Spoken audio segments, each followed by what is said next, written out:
For decades, military planners across the West have stared at one small dot on Europe's map, Kaliningrad. Once known as Nigsburg, today it stands as Russia's heavily armed outpost inside the European continent. Bristling with nuclear-capable Iskander missiles, advanced S-400 air defense systems, and serving as the home port of the entire Russian Baltic Fleet. This territory was considered Vladimir Putin's strategic dagger aimed squarely at NATO's heart. But history has a strange sense of irony. That same dagger, once threatening Europe, has now turned back toward Russia itself. Without launching a single missile or mobilizing a single soldier, NATO has delivered one of its most devastating blows against Moscow using nothing more than paperwork. Poland and Lithuania have wielded the power of European bureaucracy like a silent weapon, transforming Russia's most fortified region into what many now call an open-air prison. It all began in October 2025, when Warsaw and Vilnius invoked specific articles of the Treaty on the Functioning of the European Union. They justified their action by citing Russia's continued hybrid warfare tactics and its violations of international law.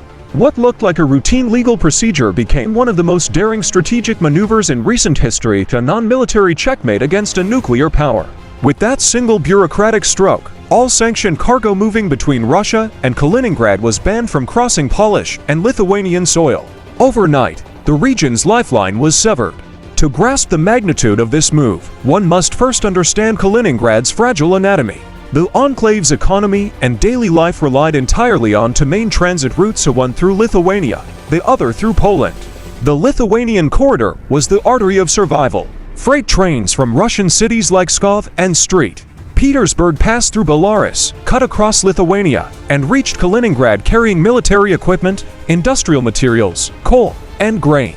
The Polish corridor served a different but equally vital role. Lighter goods, food, household items, consumer products all moved through this route.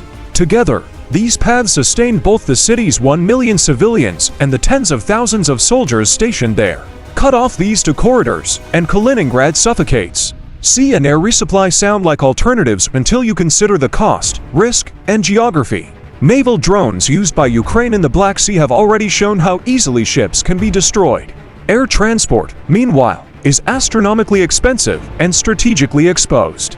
In short, Kaliningrad's survival depended on the goodwill of its NATO neighbors. And those neighbors just turned that dependence into a weapon. Poland and Lithuania didn't declare a blockade or send in troops. They simply began rigorously enforcing the EU's existing sanctions, extending them to all goods transiting their territories.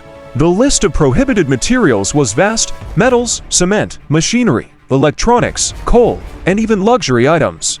Only essential humanitarian supplies such as food and medicine could still pass. Everything else stopped cold. What makes this strategy so brilliant is its calm simplicity. There are no tanks blocking roads or armed guards detaining drivers. At the borders stand polite customs officers holding tablets loaded with EU regulations. Each train manifest is checked line by line. If even one wagon contains banned goods, the entire convoy is turned back. No exceptions, no arguments. These are the rules, they say, and that's the end of it. This is bureaucracy as warfare. Moscow has no military target to retaliate against, no enemy base to bomb. Just clerks and customs officers following policy. It's a suffocating trap made of regulations instead of barbed wire. The move shatters two of Russia's key doctrines at once.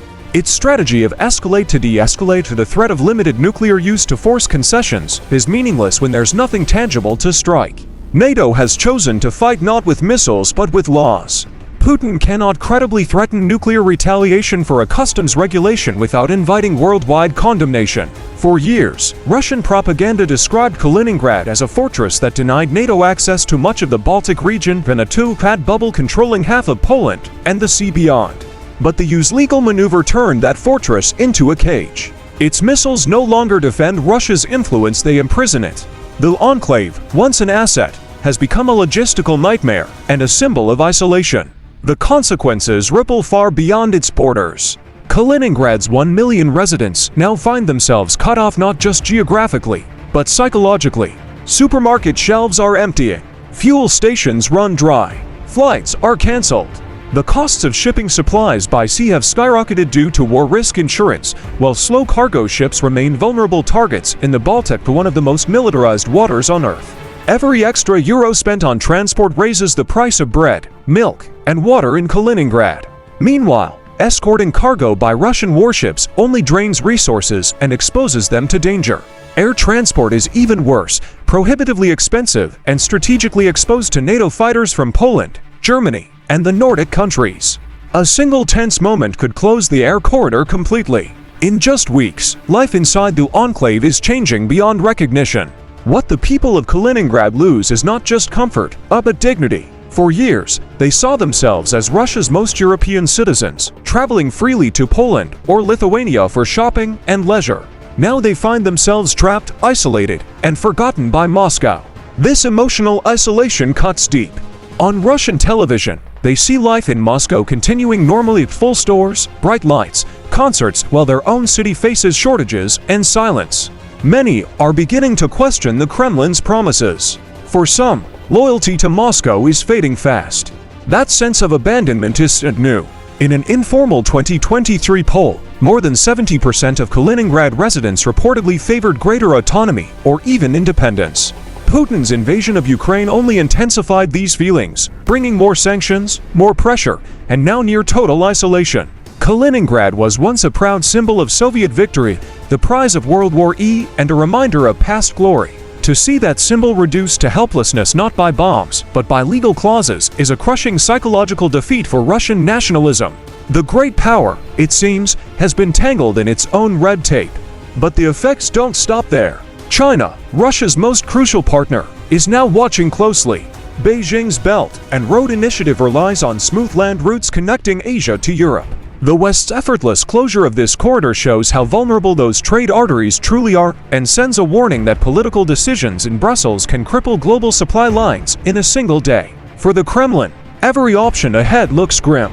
Putin can do nothing and let Kaliningrad wither, a sign of weakness at home and abroad. He can escalate militarily, which would mean direct conflict with NATO and near certain catastrophe.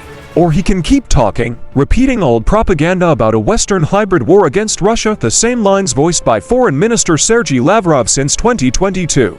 Lavrov's speeches once carried weight, claiming that the West forced Russia into conflict and that sanctions were acts of aggression.